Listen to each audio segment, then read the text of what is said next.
ലോക്സഭാ തെരഞ്ഞെടുപ്പിന്റെ ഭാഗമായി LDF സ്ഥാനാർത്ഥി KJ ഷൈൻ ടീച്ചറുടെ വിജയത്തിനായി കേരള പ്രവാസി കുടുംബ സംഗമം പറവൂർ KR ഗംഗാധരൻ സ്മാരക ഹാളിൽ വെച്ച് നടന്നു. CPM ജില്ലാ കമ്മിറ്റി അംഗം TR ബോസ് ഉദ്ഘാടനം ചെയ്തു. ഇവിടെ 20 സീറ്റ് 18 സീറ്റിൽ ജയിച്ചു പോയിട്ട് കഴിഞ്ഞ 5 കൊല്ലക്കാലം കേരളത്തിലെ ജനങ്ങൾക്ക് വേണ്ടി 1.5 കോടി ജനങ്ങൾക്ക് വേണ്ടി ഈ സാമ്പത്തിക പ്രതിസന്ധി ഉണ്ടായ കാലത്ത് എന്തെങ്കിലും ഒരു വാക്ക് പറയാമായിരുന്നു. ഇടതുപക്ഷത്തിന് വേണ്ടി പറയണ്ട, ഗവൺമെന്റ് ഇടതുപക്ഷമാകട്ടെ, പക്ഷേ കേരളത്തിലെ ജനങ്ങൾക്ക് വേണ്ടി പറയട്ടെ. അങ്ങനെ പറയാത്തവർ ഇനിയും പറഞ്ഞേക്കേണ്ടതുണ്ടോ?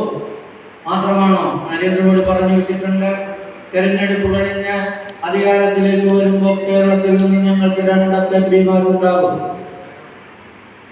ഇത് പറഞ്ഞ നരേന്ദ്രമോദി പാർട്ടി ഈ 20 സീറ്റിൽ 2ാം സ്ഥാനത്ത് പോലും വരില്ല. പക്ഷേ 2 ഉണ്ടാകും എന്ന് പറഞ്ഞാൽ കോൺഗ്രസ് ജയിച്ചാൽ ഇന്നത്തെ കോൺഗ്രസ് നാളത്തെ BJP ആണെന്നുള്ള ഗ്യാരണ്ടിയാണ് നരേന്ദ്രമോദിക്കുള്ളത്. അപ്പോൾ അതുകൊണ്ട് ഇടതുപക്ഷ ജനാധിപത്യ മുന്നണിയുടെ സാരഥികളെ പാർലമെന്റിലുണ്ടായാൽ അവരുടെ ശബ്ദമാണ് ഇടിമുഴക്കം പോലെ ഇന്ത്യൻ പാർലമെന്റിലെ ഓരോ കരിനിയമത്തിലും ഉള്ളയാളുടെ ശബ്ദമാണ് പുനഃപരിശോധനയ്ക്ക് വിധേയമാക്കിയിട്ടുള്ളത്. കോൺഗ്രസിന്റെ പോലെ അടിയൊപ്പ് വെച്ച് ഇറങ്ങിപ്പോരുന്നവരല്ല. പ്രവാസി സംഘം പ്രസിഡന്റ് VK സുരേഷ് അധ്യക്ഷനായി.